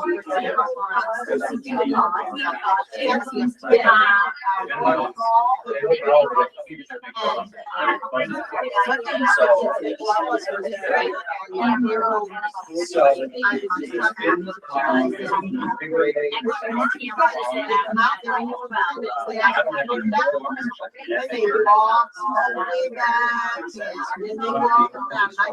I saw one on the camera, and I ran. I don't know. I'll be right.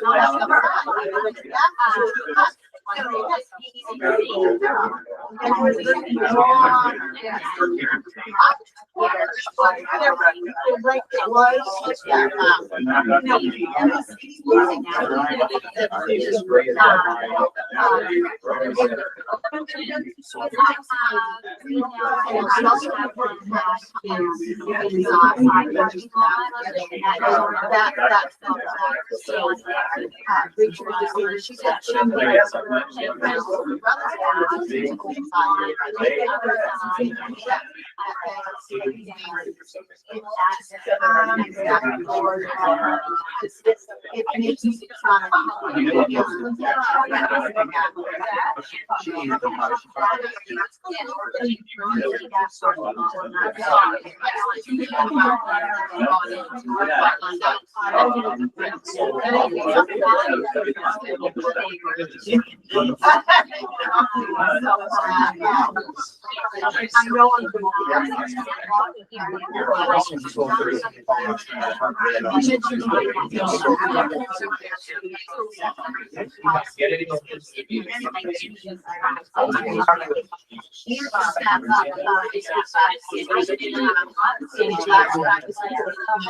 Yeah.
Yes, and low housing.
See that?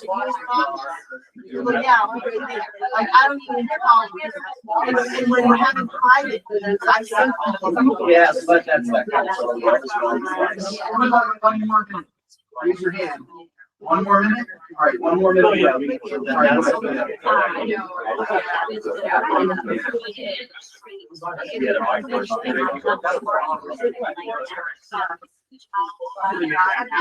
Let's get on another minute.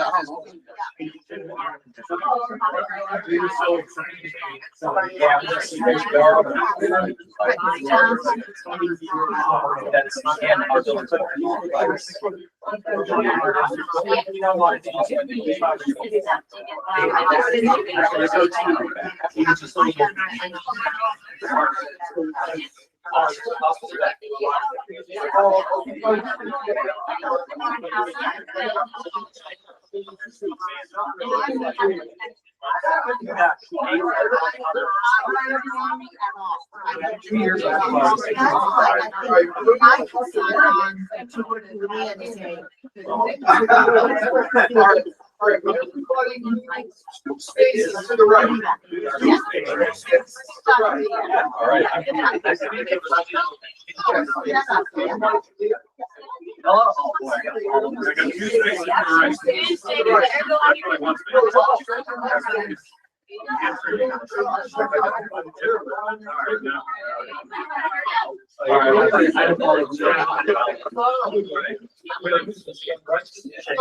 Let's go, man.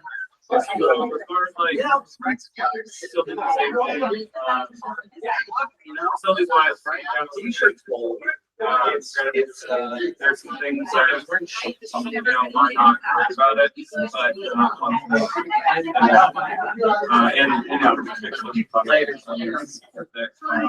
but yeah, so I'm talked to the middle school about facilities, so today short notice. They've been very good on getting things and isolated from I think the only thing I would say about our school building is ironically it's not a big enough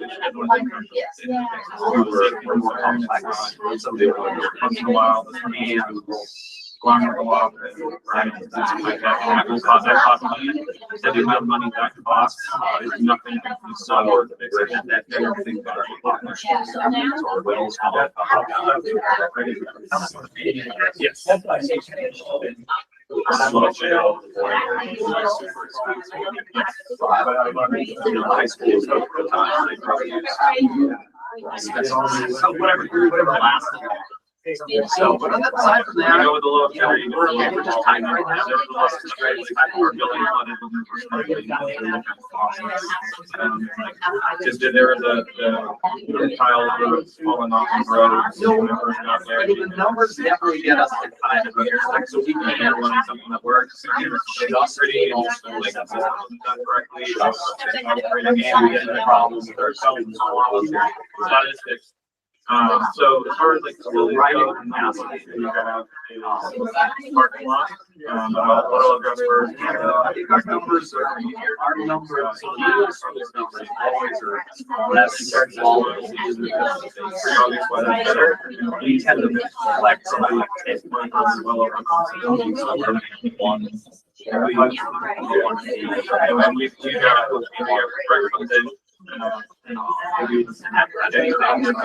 actually it's like Veronica.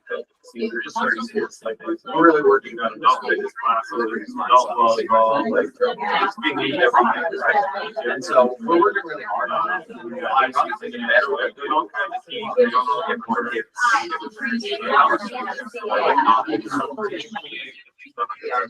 So I think that's we'll be slower than at some point. Yes, but no, it's more about the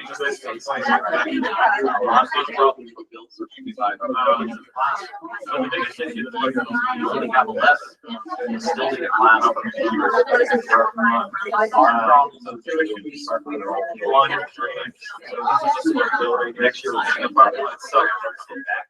So when it rains, when the snow melts, all that water floods down here, creates massive property, high school. Yeah, yes, actually, I think they program everything. Wasn't the spot there, and then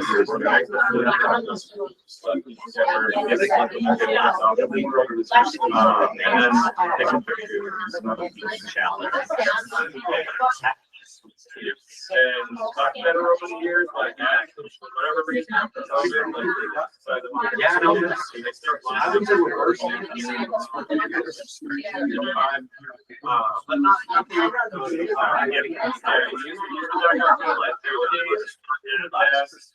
that's the thing like a couple of years, but I get go down like down this way, and you know that new staff that just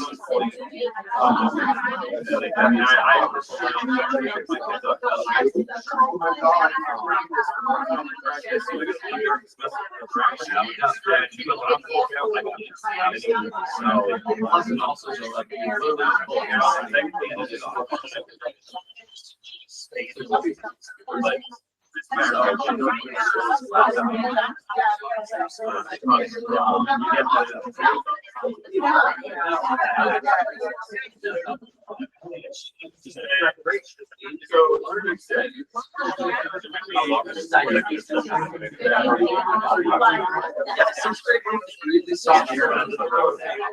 yeah.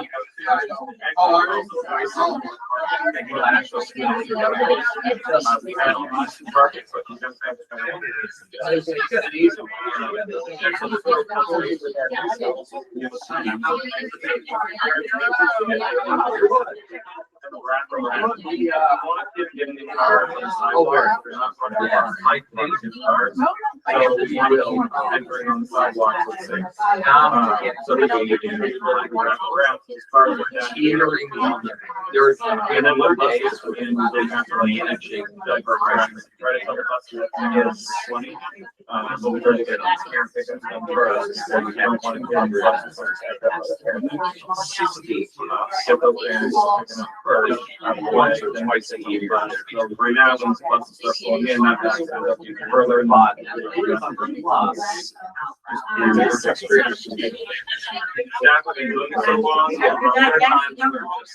unfortunately, it's much top end order. Or about us. We have a teacher off prep. And they do. And they occupy like an so all the chaos is into chaos. I know the insurance company.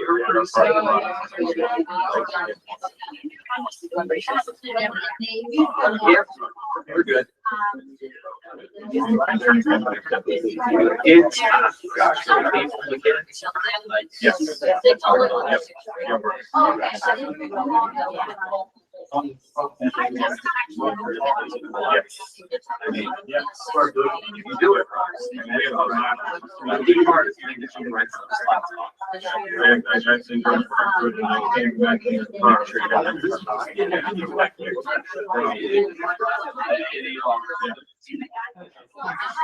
One of them walking. I always walking goes on. So the where they go through and then there's a rat. Yeah, there's a rat. Like I'm just traveling like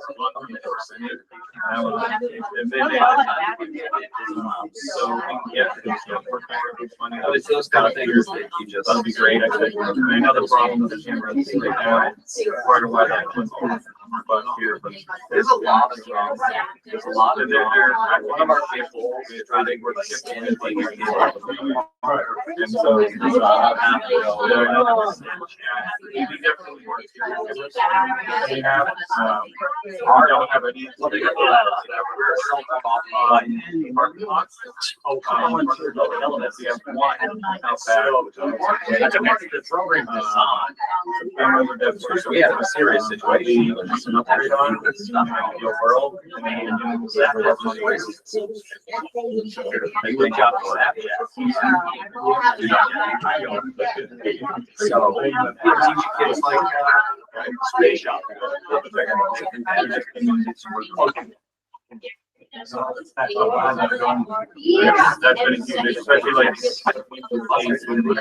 really about 5 o'clock and then because that's one thing, no lights and cell phones.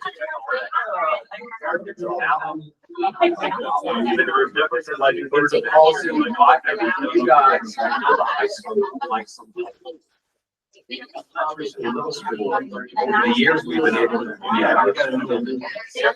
it's within our domain. It's a little thing, but not it's on that way. High school, they might be and I don't think there's any one you can do.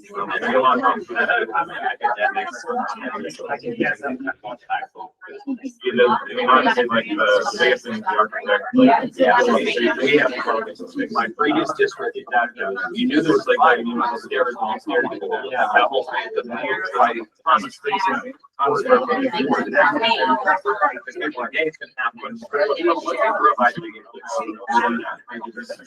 without an audience, a lot of lobby spaces in the building. At least, I thought that.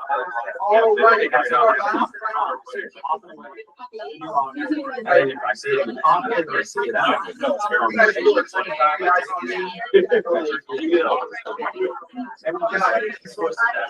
Which in middle school we go. We're all involved. Are you ready? Everybody move one seat to the left. I got one seat to the left. Oh, you're all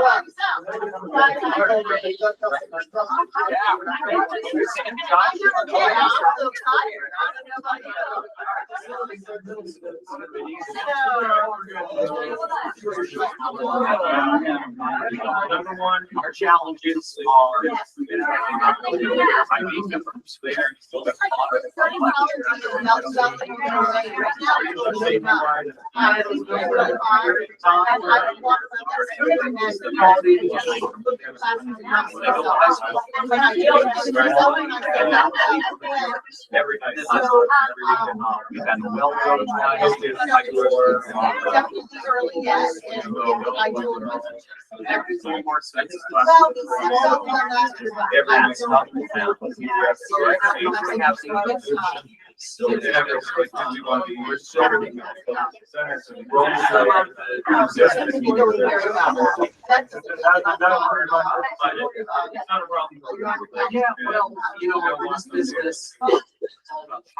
We got nice my personal opinion is that so that's what it is. We have a watch this over, so So that has to end up like a structure. They have to run this, so like now like I thought so I think our allies. Yes, and a big challenge is actually. Not like you can have. They're the year. You're on class. That's a rule. But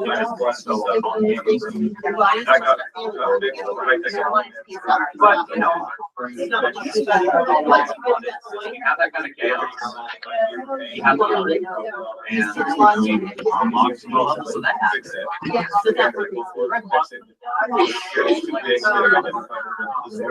So we're doing law, but I think, for example, we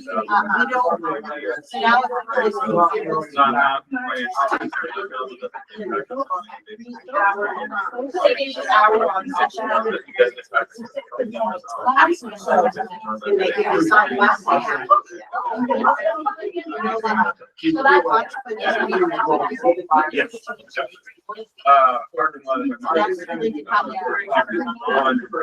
This is still from no, we're not. We see a problem.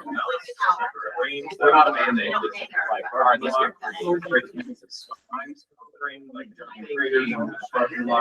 But no, I actually think we're gonna, our entire model is my first thought is for your area, part of elementary school, they're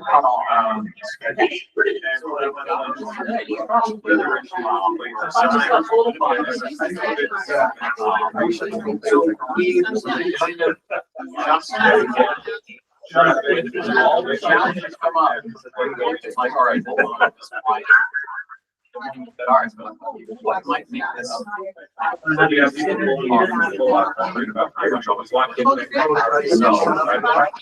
do we have integrated now? We have 6 things. All the stuff I didn't want to understand.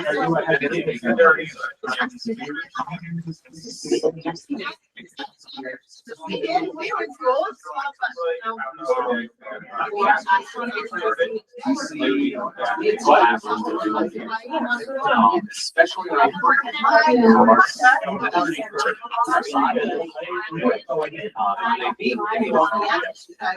we integrate elements?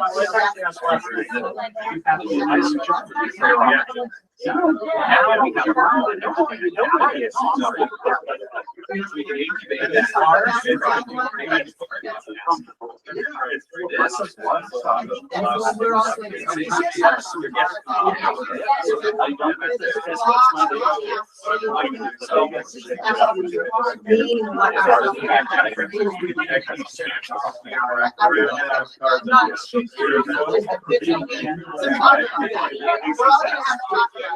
It's nothing that I ever, that's what I always say. I'm going to spec I'm not out. I can't, and I trust but I need to look at that.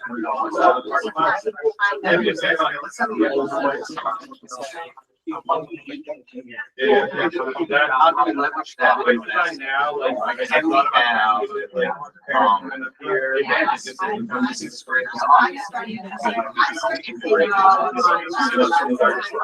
because like and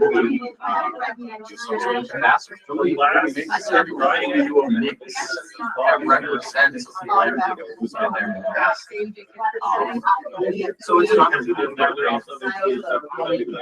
would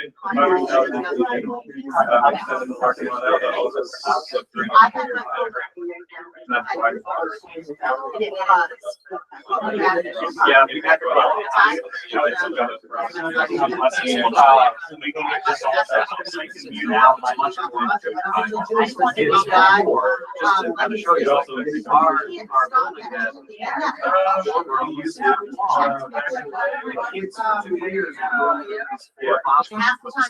So when it was And then first at built, the other there, half you know, of that, that had, here and there, accelerated builds, so there are like.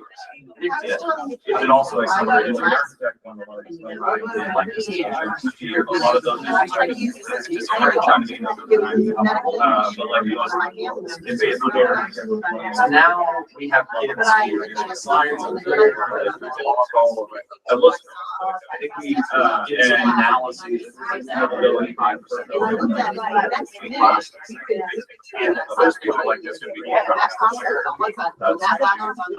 Where they go. And it actually has been. We haven't had hallways, but that's also. I do agree. So much kind of like thing there. A lot of money in the building. Yeah, we have rooms that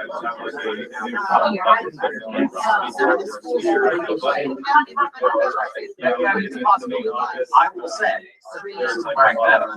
Seventh grade is pure mentoring. 6 years away. Peer mentoring is really not what it is. It's not what we're at. There was supposed to be built in. No, yeah, that kind of thing. Little things like that. I mean, overall, I mean,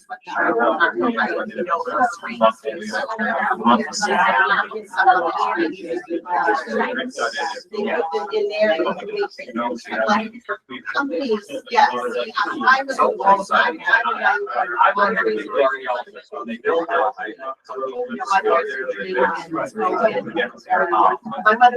But yeah, you know, hindsight.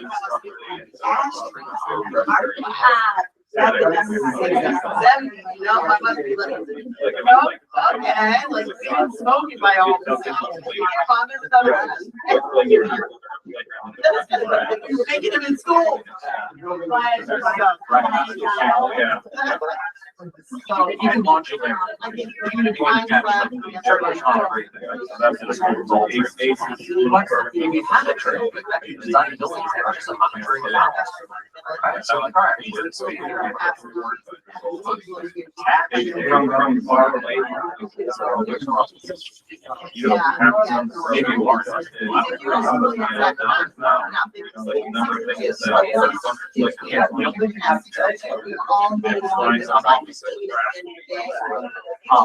We have a water whale. Because I know I see.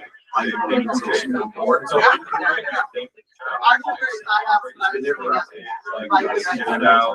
And then they said that there's no one who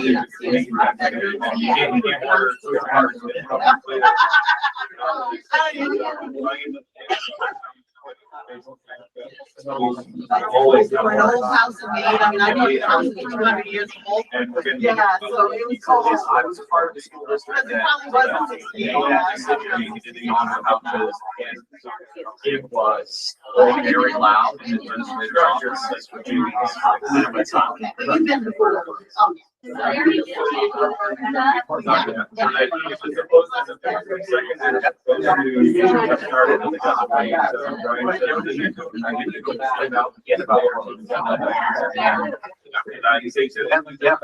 I'll never forget the kid. Came up to me.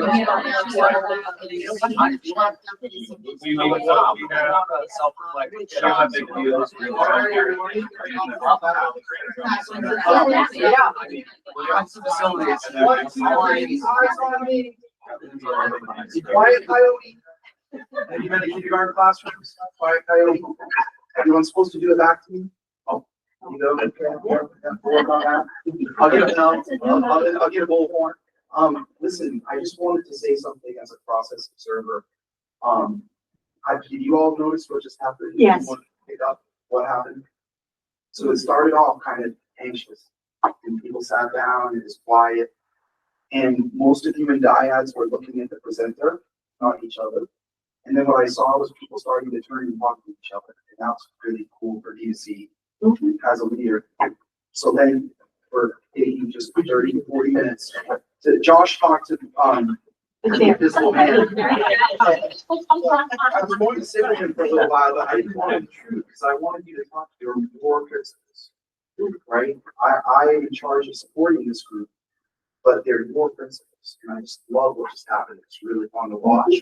I know you didn't see it the way I did because I was watching from the side. So I just wanted you to think about that. Thumbs up on doing this again? Yeah. Yeah, okay, great. All right, great. All right, thank you. We've got a short executive session, so we should go back to our seats.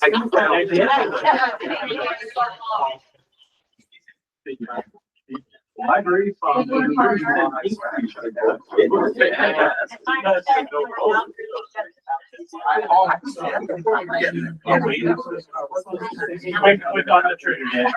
Sorry, Rachel. It was a long night, but I think it was. We gotta be here. It was a good look. Tomorrow's Friday. The final thought. Yeah, thank you. Do you feel left out? All alone. She's been down here alone with her spreadsheet. She was hanging out with She Danielle. wasn't that upset. Nothing more therapeutic than a good spreadsheet, no. Yeah. I was just telling a friend of mine that I'm making a document in a spreadsheet. I tried. I converted it to a Word document because I know how those work. I couldn't do it. Was it in Excel or was it the Google Docs? I think Google Docs is part of the problem. Oh, I really don't know how that works. Yeah, that's not relaxing. That's good. Okay, No, we only got through two-thirds. the next learning committee is October 9th, 5 p.m. in middle school. The next finance committee meeting is October 16th, 4:30 p.m. central office. The next facilities is October 16th, 5:30 p.m. central office. The next board meeting is October 16th, 7 p.m. central office. Next Region 8 board meeting is October 22nd, 6 p.m. Midco School of Technology. And next we have executive session 1 MRS 4056A, discussion of a personnel matter. So moved. Second. Who's seconded? Josh. He was quick on that one. It's been moved and seconded. All in favor? Opposed? Abstention. You want I was in favor.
back on.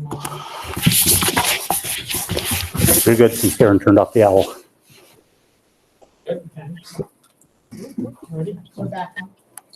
I'd like to make a motion to approve the superintendent's memorandum of understanding to include a travel stipend of $4,500.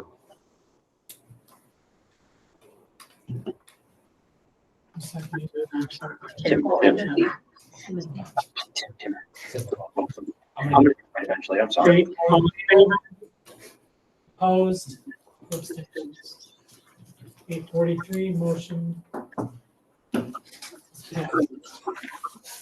It is 9:20, we are adjourned. Are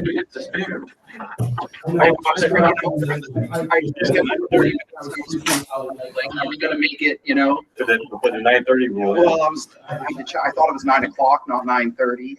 So. We did a vote on Tuesday, though.